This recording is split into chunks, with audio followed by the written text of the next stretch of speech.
This morning for you on Daybreak, we take a look at the new Willard Intermediate School. And we hear from a victim involved in a crash that killed 3 people. Plus, the first phase of MoDOT's reconstruction has begun.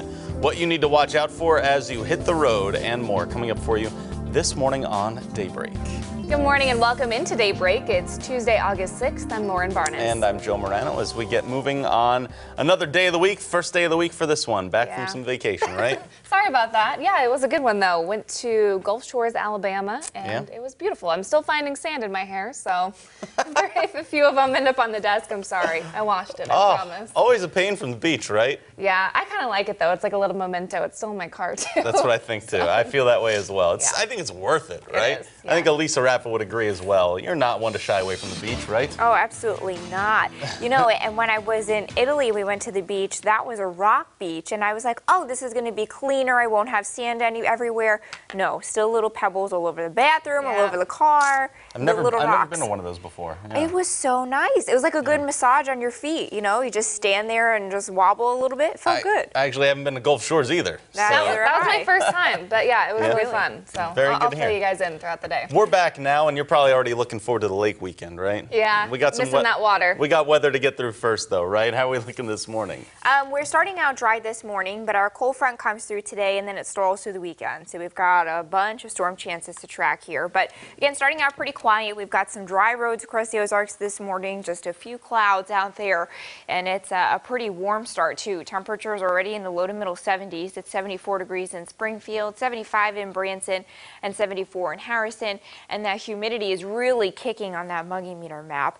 We're looking at mostly dry roads through the day today. We do have a storm chance, but it should stay pretty spotty. So at the pool, we're looking at some mostly sunny skies, a couple of showers and storms possible this afternoon. That high up around 90 degrees, feeling like the middle and upper 90s. So as you fire up the barbecue, we'll have those temperatures pretty steamy, a couple of storms possible, and then still muggy on the overnight with that temperature at 78. That front arrives today with a couple of showers and storms. Then it's going to stall through Saturday, which will give us rounds of showers and storms, posing a heavy rain threat. Details on that coming up in 10 minutes. We begin this morning with what's making news now. 2 years ago, Willard voters approved to build a new intermediate school project that is now complete and ready to welcome students for the new year. Our Hannah Zettel joins us with a tour of the new building that will open its doors on August 15th. Hannah? With a focus on collaboration and flexibility, Willard Intermediate School South is finishing up the project under budget and right on time for the first day of school. We're about a week and a half away, getting pretty excited. Teachers are putting the final touches on things now. Teachers are stocking up on supplies and sharpening their skills as the start of the new school year inches closer. All that's missing are the students.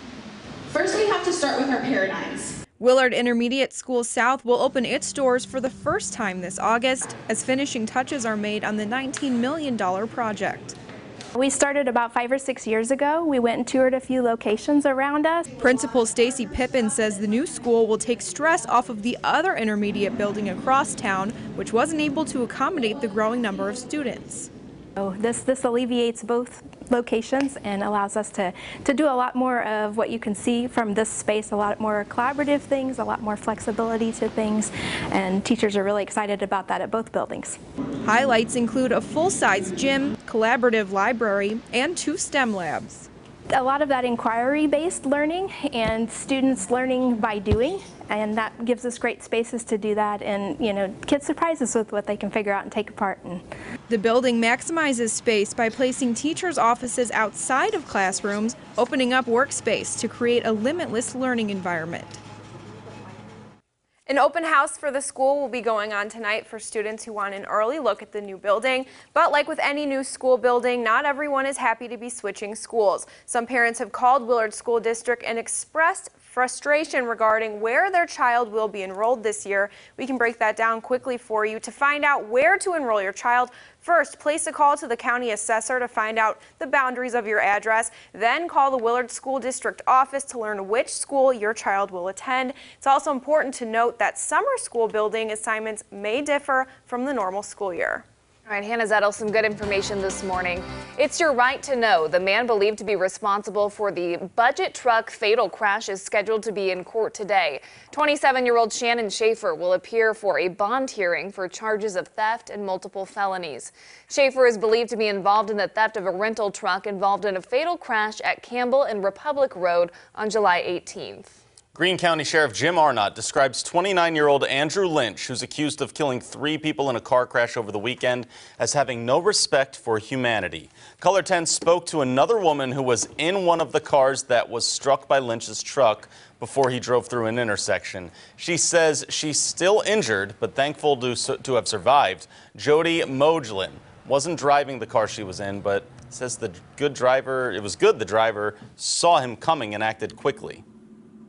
And he happened to look in the rear view, and that's when he said, oh no, he's coming awful fast, and he jerked to the car to the right as fast as he could, and right as he did that, a split second later is when we were hit.